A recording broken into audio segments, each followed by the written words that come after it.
नमस्कार, जय श्री कृष्णा। दोस्तों, आप सभी का स्वागत, अभिनंदन। आज की कहानी है दान का महत्व। इसे शुरू करने से पहले आप सभी से एक छोटी सी रिक्वेस्ट है कि चैनल को सब्सक्राइब जरूर कर देना। इसी के साथ ही शुरू करते हैं इस कहानी को। एक साधु एक गांव में हर रोज भिक्षा मांगने जाता था। जिस घर में भी जाता उसे कोई आटा, कोई दाल या चावल कुछ भी दे देता। वह अपना इसी तरह से पेट भर लेता था।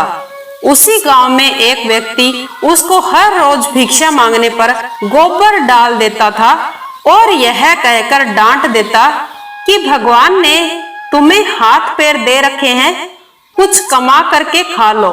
वह साधु उससे कुछ नहीं बोलता, चुपचाप गोबर लेकर आ जाता और एक तरफ ढेर लगा देता।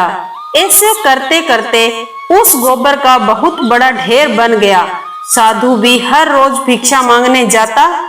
वह आदमी हर रोज उसे गोबर डाल देता और बाकी सारे गांव के लोग उसे खाने के लिए खाना देते। ऐसे करते करते दोनों का समय बीतता जा रहा था और जब दोनों अपनी जीवन यात्रा पूरी करके भगवान के घर पहुंचे तो गोबर डालने वाले इंसान को खाने में भगवान के घर गोबर मिला। तो उसने भगवान जी से कहा, हे प्रभु, मैं गोबर कैसे खा सकता हूँ?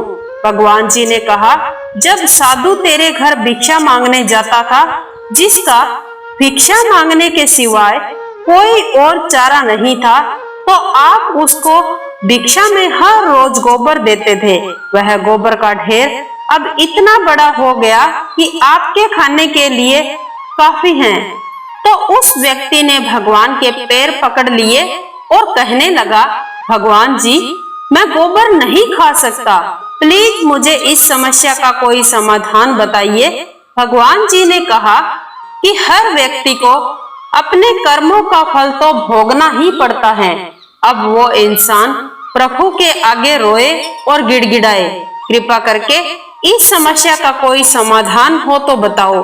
भगवान बोले, इस सारे गोबर को आप हर रोज एक कपड़े में डालकर पानी के साथ धोते रहो। इसी प्रकार आपके कर्म कटते जाएंगे। ऐसे करते करते उसको गोबर धोने में कम से कम 1 साल लग गया और सबसे अंत में गोबर का जो आखिरी अंश यानी घास फूस का कुछ हिस्सा जो कपड़े में ऊपर रह गया था, तो भगवान बोले कि अब आपको ये हिस्सा तो खाना ही पड़ेगा।